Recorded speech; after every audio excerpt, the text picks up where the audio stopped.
Was she born completely deaf? Is that correct, or has? Yeah. So the term that they're the medical diagnosis they use is severe to profoundly deaf, which is essentially she can't hear anything. Okay.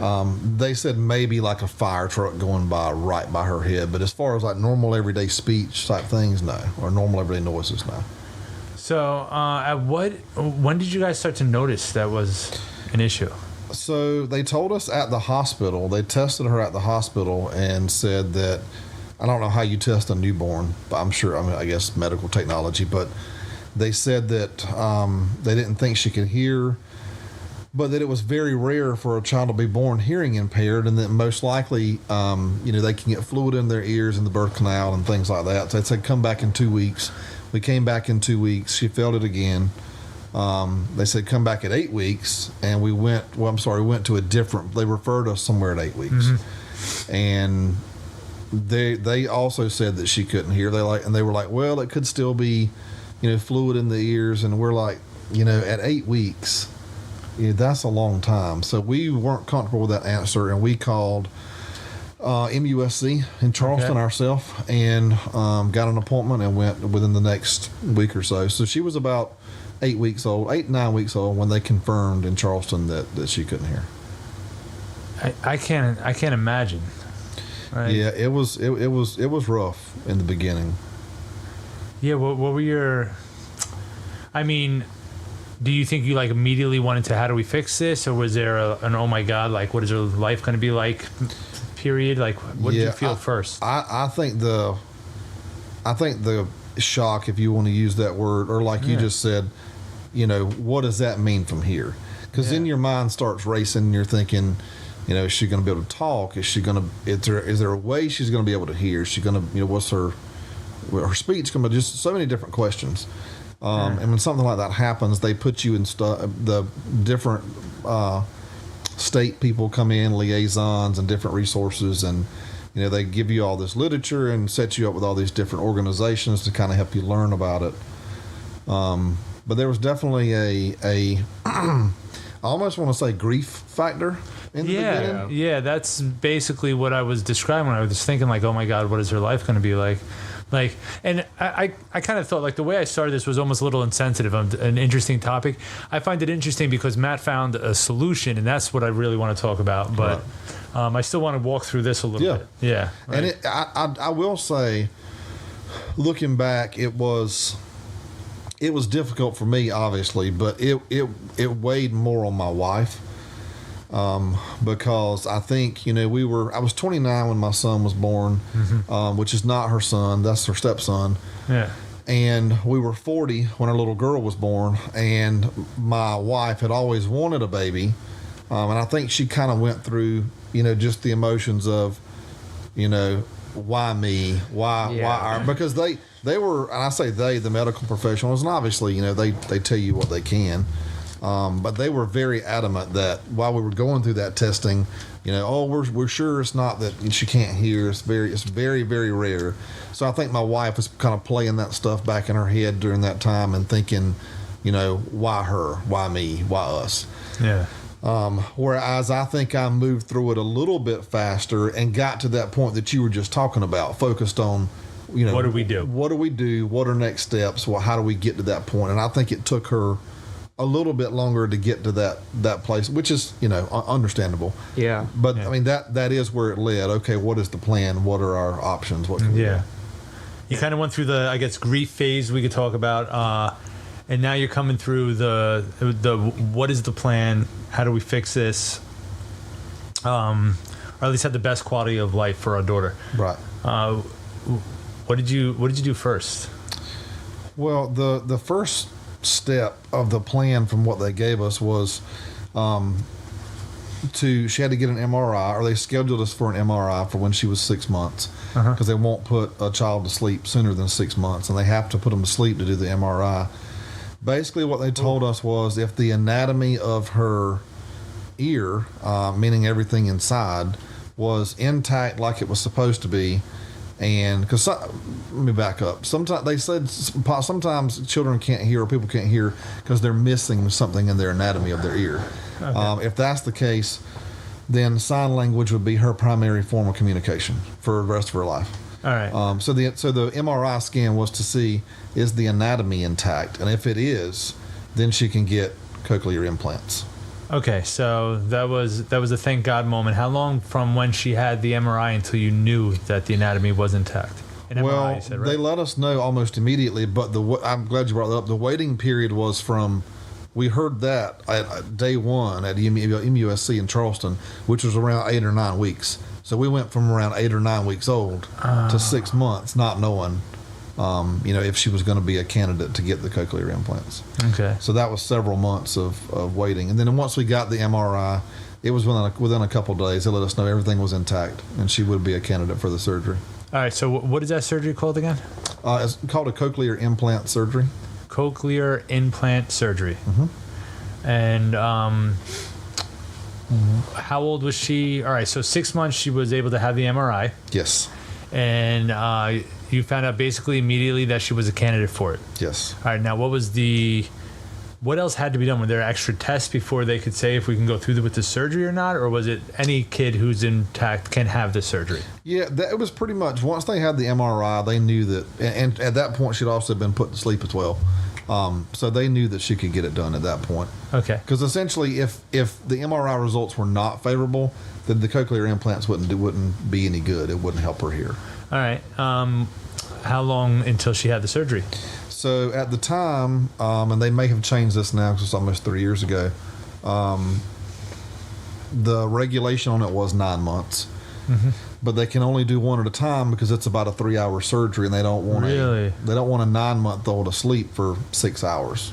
So she got implanted at 9 months, recovered from that for about 30 days, and then she got implanted on the second ear at 10 months.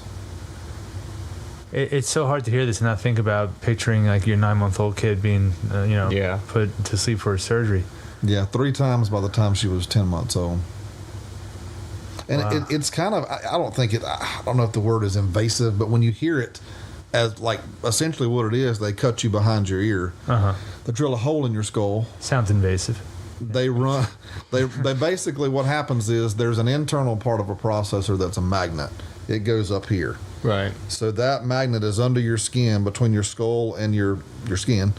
The wire runs down that goes through the hole that they drilled in your skull down to your cochlea nerve, which is where, a lot of people had heard of those before. I was ignorant to it. I'd never heard of that. Yeah, me neither. So that's why they're called cochlear implants. So that wire goes down to your cochlea nerve, which then is what sends signal to your brain, or the signal of sound to your brain. And then there's an external piece as well that goes on her. That's incredible. Yeah. So there's an external processor like a magnet. You put it close enough, it just sticks right on. Yeah. So, now, does this affect, because MRIs run on magnets too, does this affect her ability to be able to have these tests for the rest of her life? That's a good question. She has like I don't know if it's called a medical alert. It's been a few years now. She has something she keeps with her. Like if you have a pacemaker, they need to know that. Yeah, so she can get it done, but there's a certain way they have to do it, being that she has those magnets. Good, at least you can still get that done. Yeah. So, last question on this subject, like, one, that's incredible, and really quickly, if a parent was going through this, what would be the first place you tell them to look to kind of research? Honestly, YouTube or Google. Yeah. Because there's a lot. You'll find different forums and groups of people that have been through, something similar or have kids in similar situations. And like I said, we're almost 3 years post surgery now, or coming up on 3 years post surgery, and she talks as good as we do. That's incredible. She talks like a regular 3-year-old, I guess. I was going to say, yeah. Yeah, she talks like a normal really 3-year-old. So about as good as you. Yeah.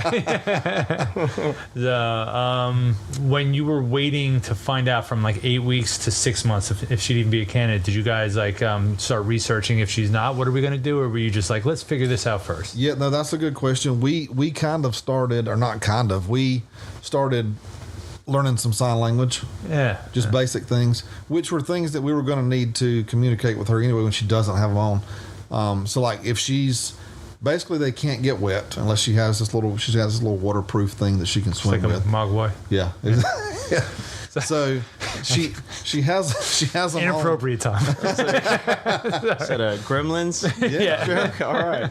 So she has them on unless she's sleeping or taking a bath. Okay. So what they told us was she needed to wear them 80% of the time that she was awake to learn normal speech.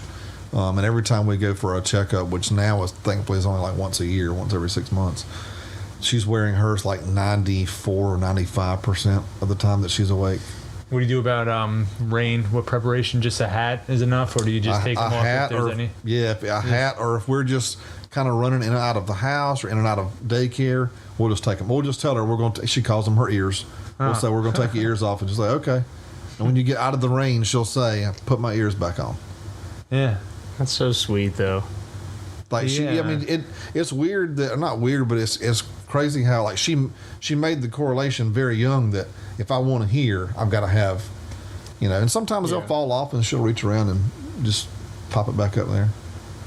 Yeah. It's so crazy. Harper is 2 right now, and she's got like a little cyst, and I'm over here. Me and my wife are stressing about her going under to have a little cyst removed, and I can't even imagine. The technology is so wild now too. Like we can Bluetooth into them.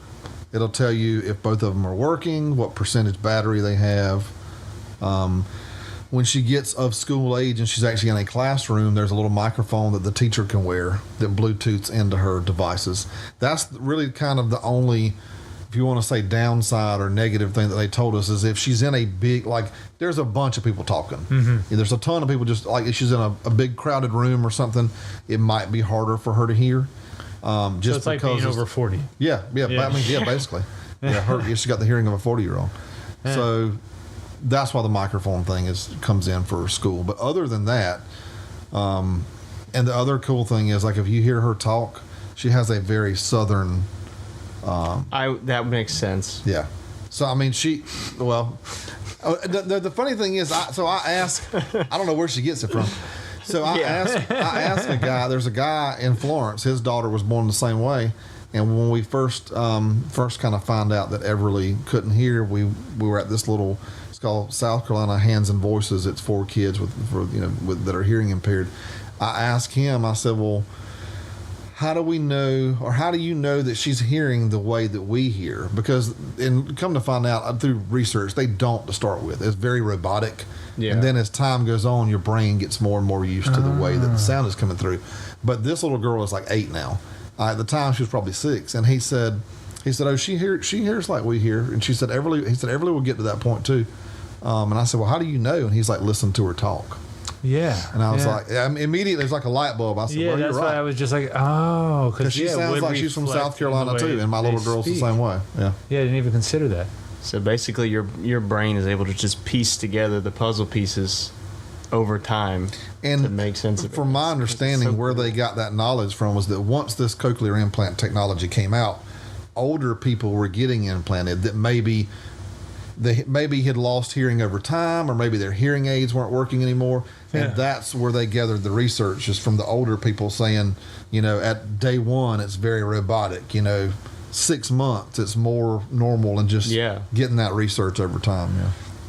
I wonder if, when we said the hearing of a 40-year-old made me think, like, will your hearing still deteriorate over time like our ears do? Or is because this is done from an implant like that, it's going to basically just be the same? I don't know. I think it would be the same. Yeah. From my research and what I've looked up, I think it would be the same. Now, I don't. Matt guarantees it will be the same. Yeah. Yes. Yeah. Put my stamp That's what on he it. said. No, but I don't think. I think by the time she's our age, I'm sure she'll probably have something different. I mean, the way that it is in its current form is crazy enough. They'll come up with something else in another 30 years, 40 years. Yeah, true. Just like, when did this technology start? Do you know?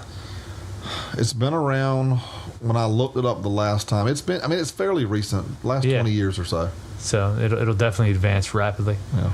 Well, they've already got those like bone density, like headphones and things like that basically send vibrations through your temple, which vibrates down to your ears, so you can hear. My dad's got a set of them, and it's crazy. It's like somehow people on the outside can't hear it, but it's like reverberating through your head to That's where your nuts. ears can hear it. Yeah, that's wild.